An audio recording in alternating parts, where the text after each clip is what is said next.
Assalamualaikum warahmatullahi wabarakatuh. Dalam kesempatan datangnya Mas Arif dari Banyuwangi, Prof Imam memberikan beberapa buku, ini menghibahkan beberapa buku untuk pojok baca. Nahdien. Wah, bagus ini. Nanti saya akan jumbang juga nanti tanggal 13 Juni insya Allah saya ke Banyuwangi, saya bawakan beberapa itu mungkin bisa dibaca di sana. Jadi bagaimana Mas Arif kesannya? Alhamdulillah, sebuah pertemuan yang tidak disengaja sekaligus anugerah. Pertama niatnya silaturahim, yang kedua mendapat banyak hadiah buku dari beliau yang ini tentu sangat berharga bagi kami. Jadi saya ucapkan dan haturkan terima kasih yang setinggi-tingginya untuk Mbah Yai Imam Suprayogo. Matur nuwun ingkang kathah. Prof Imam sudah judi. Panjenengan paringi malih wawasan. Tentu saya senang sekali itu Mas Arif dari jauh-jauh datang di Malang. Kebetulan kan bersama Mas Habib, sama-sama dari Banyuwangi. Saya senang sekali kalau ada orang yang ada gerakan-gerakan terkait dengan keilmuan itu ya. Pojok-pojok baca itu kan sangat penting ya. Apalagi di lingkungan warga Nahdlatul Ulama itu memang harus ada gerakan itu, ada gerakan. Dan kalau di NU ini lalu kemudian ada gerakan dari bawah itu luar biasa. Saya beberapa waktu yang lalu diminta untuk ngaji di Malang Selatan, Mas Habib. Oh, ngaten.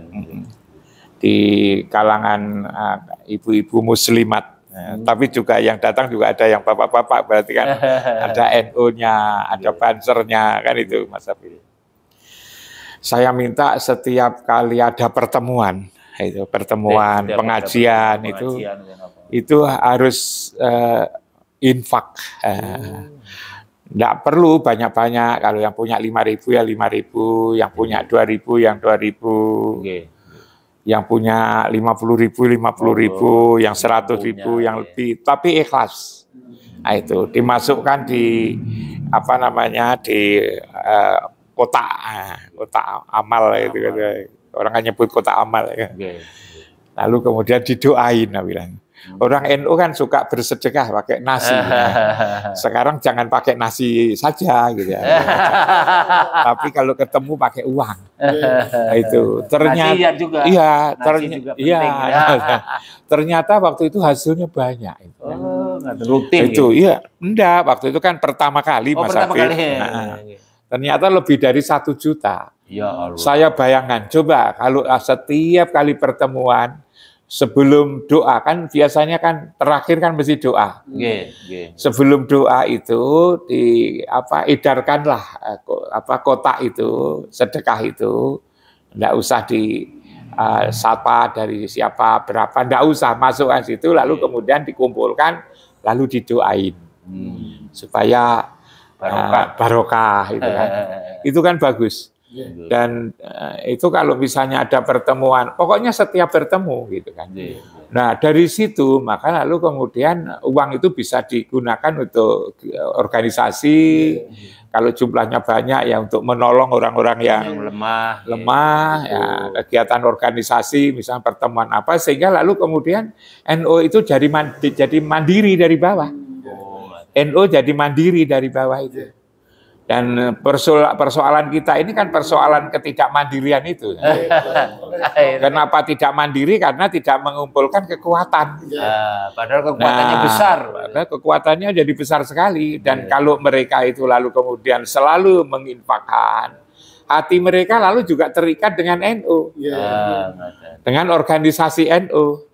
Walaupun ini sampean dari kultural kan itu kan, sehingga NU kultural bisa membiayai NU struktural, lalu menjadi kuat, agar lalu NU itu tidak lalu minta sumbangan. Ya. Saya seringkali mendengar kok orang-orang itu pada suka membuat proposal itu. Kenapa harus membuat proposal? Karena tradisi-tradisi ini belum digerakkan. Coba itu digerakkan. Itu menjadi luar biasa. Dan kalau itu inisiatif dari bawah, itu akan menjadi luar biasa. Bahkan gerakan-gerakan literasi sampean itu apa namanya menjadi hidup, menjadi berjalan karena anggarannya ada, itu kan. Hanya lalu kemudian kita ini juga dibiasakan ya, dibiasakan ikhlas dan percaya kepada orang lain. Hal menyangkut tentang keuangan itu seringkali kita ini sudah memberikan sesuatu, tapi lalu kemudian masih dimintai pertanggungjawab. Maksud saya ya boleh-bolehlah seperti itu, tapi jangan terlalu kemudian ditagih sampai lalu kemudian terjadi suudon, soal-soal uang itu kan. Kalau itu sudah kita berikan, toh amanah kepada orang yang menerima itu. Kita kan untuk apa? Ya kalau kita itu hanya gerakan-gerakan yang sifatnya keduniawian, itu boleh. Tapi kalau hal-hal yang bersifat ukhrawi begini, ya sudah. Kalau sudah kita korbankan, ya kita ini, enggak usah, kita usah. Lalu kemudian minta pertanggungjawab uangnya kemana, belum tentu kalau nyimpang pimpinan kita lalu menjadi jelek. Itu. Jadi tatkala kita mempunyai tokoh, mempunyai pemimpin, macam-macam itu ya harus kita jaga nama baiknya, itu kan. Bahwa kita ini berprasangka. Berprasangka saja dalam agama itu kan tidak boleh. Kok lalu organisasi keagamaan penuh dengan prasangka-prasangka. Kan kontraproduktif dari sini sebetulnya. Nah, kita ini kalau beragama itu yang kita perbaiki kan hati. Yang kita perbaiki bukan yang fisik. Ya fisik ya boleh, tapi yang utama itu adalah akhlak. Akhlak itu adalah hati. Hati inilah yang harus kita perbaiki. Maka lalu kemudian dijauhkan dari organisasi itu, jangan iri, jangan dengki, jangan tamak, gitu kan, jangan fitnah, gitu kan. Penyakit-penyakit kita kan sebenarnya kan di sini. Nah, dimulai dari ketika kita bertemu, kita mengumpulkan infak bersama-sama untuk membangun sebuah kekuatan dakwah ini. Itu kalau menurut saya bagus. Dan ini akan menjadi lebih bagus, ya sama dengan saya. Saya memberikan buku-buku sampean, saya juga tidak mau ada kwitansi nanti nyampe saya, tidak perlu.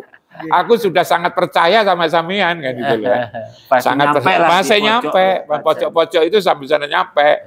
Nanti tidak akan saya tanyakan bukunya dulu di mana gitu. Tidak usah, saya sudah percaya sebab bagi saya sampean itu dengan beragama itu merawat sifat-sifat kerasulan ya, sidik, amanah, tablek, patona. Beragama itu sebetulnya apa? Wong beragama itu ikut Rasul kok sebetulnya. Yang kita ikuti apa? Yang kita ikuti sifatnya. Sidik, amanah, tablek, patona. Jadi kita berislam, kita ber-NU, kita ya gerakan-gerakan ini, kita itu sebetulnya agar bersama-sama merawat sifat-sifat itu pada diri kita semuanya. Karena itu sebetulnya kalau kita ber-NU seperti ini, maka tidak akan terjadi lagi, lalu saling tuduh, saling curiga, saling menjatuhkan, itu tidak akan terjadi lagi. Dan kita mesti baik dengan siapapun. Baik dengan siapapun, jangan lalu kemudian seperti misalnya ayah saya, wong penjudi saja itu aja dirawat. Untuk apa? Untuk dijadikan sebagai sasaran dakwah. Bukan dimusuhin. Kalau dimusuhin kan jadi lari. Bukan kultural. Itu kan. Kita tidak suka dengan kelakuan. Dengan kelakuannya itu kita tidak suka. Tapi bagaimana kelakuan tidak kita sukai itu, lalu kemudian karena kita berbekalkan akhlak yang mulia, pasti orang akan tertarik dengan akhlak yang mulia ini. Sehingga lalu sebetulnya ber-NU itu tidak punya musuh. Kalau ber-NU masih punya musuh, itu sebetulnya belum NU sebenarnya. Kalaupun toh punya musuh, musuhnya adalah ada pada diri sendiri. Itulah NU itu bersama-sama perang besar. Perang besar itu apa? Perang melawan dirinya sendiri. Yang dikatakan kan Rasulullah itu kan ketika perang Badar kan, dikatakan perang Badar, perang Uhud, ya, perang Khandaq itu kan perang kecil. Lalu kemudian dikatakan oleh Rasulullah, kita akan menghadapi perang besar. Perang besar itu apa? Perang melawan dirinya sendiri. Ada atuika, nafsuka, alati, baina, jambaika. Kan begitu. Hendaknya yang kamu kalahkan adalah musuh yang ada pada dirimu sendiri. Karena itu ber-NU itu sebetulnya punya dua musuh, gitu kan. Musuh kecil dan musuh besar. Musuh kecilnya itu malah justru melawan perang musuh yang fisiknya itu. Dan lalu ketika agar menang, maka kita harus pakai kunut nazilah. Gitu kan? Perang fisik itu kan kunut nazilah. Nah, ketika perang melawan dirinya sendiri, setiap memulai perang, kapan memulai perang itu? Ketika bangun tidur itu, pagi itu. Maka harus pakai kunut. Kunut subuh itu adalah agar kita menang tatkala perang melawan dirinya sendiri. NU kan setiap pagi kan kunut. Kunut itu adalah sebetulnya itu sama dengan ketika kita melawan perang kecil, perang fisik, kunut nazilah.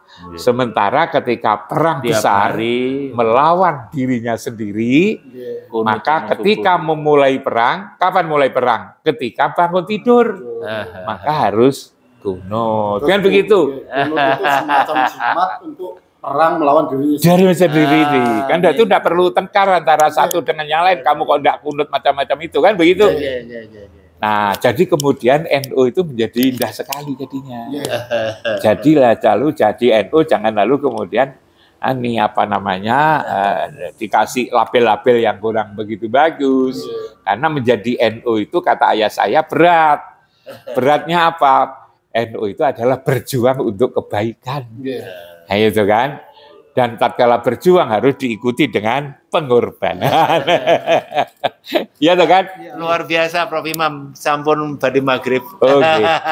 Insya Allah mangke ditambah malih lain hari. Iya. Dan buku yang belum ketemu itu saya bawa nanti. Nanti tanggal tak cari. 13 Juni insya Allah. Enggak, buku yang saya buku-buku kan banyak. Iya. Tak cari-cari mana arsipnya kalau tidak ketemu tadi. Nanti kalau ketemu insya Allah saya bawa. Kalau saya memberi orang, kalau punya saya sendiri tidak tak kasihkan kan. Bagus itu. Iya, matur nuwun sangat. Saya kira kita akhiri bersama dan terima kasih sekali lagi atas kehadirannya. Assalamualaikum warahmatullahi wabarakatuh. Waalaikumsalam warahmatullahi wabarakatuh.